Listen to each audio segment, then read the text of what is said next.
నిన్న పురపాలక శాఖ మంత్రి నారాయణ గారు తిరుపతిలో విలేకరులతో మాట్లాడుతూ టీడీఆర్ బాండ్లకు సంబంధించి తిరుపతిలో పెద్దగా ఏమీ జరగలేదు అని ప్రకటించినట్టుగా ఈరోజు పత్రికలలో వార్త చూశాను.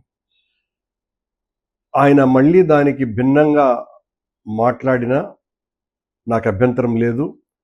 ఎందువల్లంటే టీడీఆర్ బాండ్ల విషయంలో ఏ విచారణకైనా సిద్ధంగా ఉన్నామని ప్రకటిస్తున్నాను నేను. కానీ దీనికి సంబంధించి నేను ఏ రోజు కూడా స్పందించలేదు. ఏదో విమర్శలు వస్తున్నాయి, సరే చూద్దాము అనేటువంటి ధోరణిలోనే నేను వెళ్ళటం జరిగింది. జనరల్గా నా మీద వచ్చేటువంటి విమర్శలకు నేను వెంటనే స్పందించటం కూడా నాకు అలవాటు లేదు. ఇవన్నీ కూడా రాజకీయాలలో చాలా సర్వసాధారణమైనటువంటి విషయాలే కదా అని. కానీ దీని మీద ఈ రోజున ఒక వివరణ చెప్పాల్సినటువంటి అవసరం ఉన్నది అని భావిస్తున్నా. 2 సంవత్సరాలుగా దాదాపు నా మనసులో ఉన్నటువంటి అభిప్రాయం ఇది.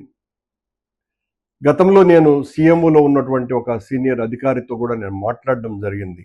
నేను దీని మీద మాట్లాడతాను అని కూడా. కానీ ఆ రోజున వీలు కాలేదు. ఈ రోజున తప్పనిసరిగా నేను మాట్లాడక తప్పటం లేదు. దీనికి ప్రధానమైనటువంటి కారణం ఒక అవినీతిలో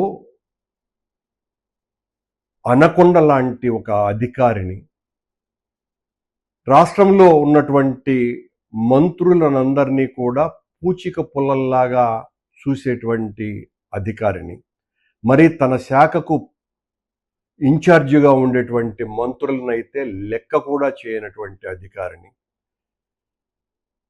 ఆ అధికారిని డబ్బులు సంపాదించటమే తప్ప ఏ నైతిక విలువలు లేనటువంటి మనిషిగా, ఒక మాటలో చెప్పాలంటే ఓ తాటకిలాగా కింది అధికారుల పట్ల వ్యవహరించేటువంటి ఆమె, తిరుపతిలో మేము నూతనంగా రోడ్లు వేస్తున్నాము కనుక ఆ రోడ్లను కోల్పోయి, ఆ రోడ్ల వలన స్థలాలు కోల్పోయేటువంటి వాళ్లను టీడీఆర్ బాండ్ల పేరుతో దోపిడీ చేయటానికి, తద్వారా 100 కోట్లు నొక్కియటానికి ఆవిడ పన్నిన కుటిల పన్నాగాన్ని అడ్డుకున్నాము అన్నటువంటి దుగ్ధతో, కోపంతో ఆవిడ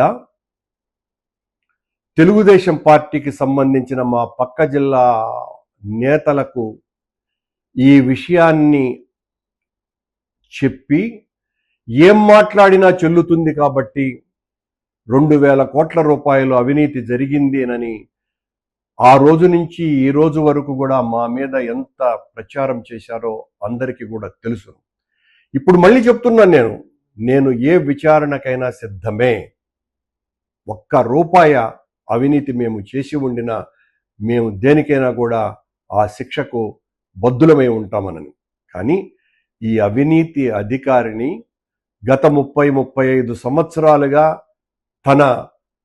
తను ఎక్కడ పని చేసినా వందల వేల కోట్ల రూపాయలు లూటీ చేసి, చివరకు అత్యున్నత న్యాయస్థానం కూడా మీ నీతి గురించి మాకు చాలా బాగా తెలుసులేనని వెటకారపు మాటలు పడ్డటువంటి అధికారిని, ఓ పూతనకు ఏమాత్రమూ తక్కువ కాదు, లంకిణి కంటే కూడా చాలా విపరీతమైనటువంటి చేష్టలు ఉన్నటువంటిది. ఆవిడ ధరించేటువంటి, రోజు ధరించే చీర ఖరీదు కనీసం అంటే 1,50,000 రూపాయలు. ఆమె చేసేటువంటి ఉద్యోగం ఏంటి, ఆమెకు వచ్చేటువంటి జీతం ఎంత, ఆవిడ ధరించేటువంటి చీరల ఖరీదు ఎంత, ఇవన్నీ కూడా నాకు చాలా స్పష్టంగా తెలుసును. రోజు 1,50,000 రూపాయలకు పైన విలువ చేసేటువంటి చీరలు ధరిస్తూ 50 లక్షల రూపాయల కంటే విలువైనటువంటి విగ్గులు ఆవిడకు దాదాపు 11 ఉన్నాయి. రోజు ఆ విగ్గులు ఒక్కొక్క రోజు ఒక్కొక్క విగ్గు ధరిస్తూ ఆవిడ దర్శనమిస్తూ ఉంటారు ఆఫీసులలో. ఆవిడ క్రింది స్థాయి అధికారులతో, ఆవిడ అసలు భూమినే కొల్లగొట్టింది అన్నటువంటి పేరు కూడా గాంచినటువంటి వ్యక్తి.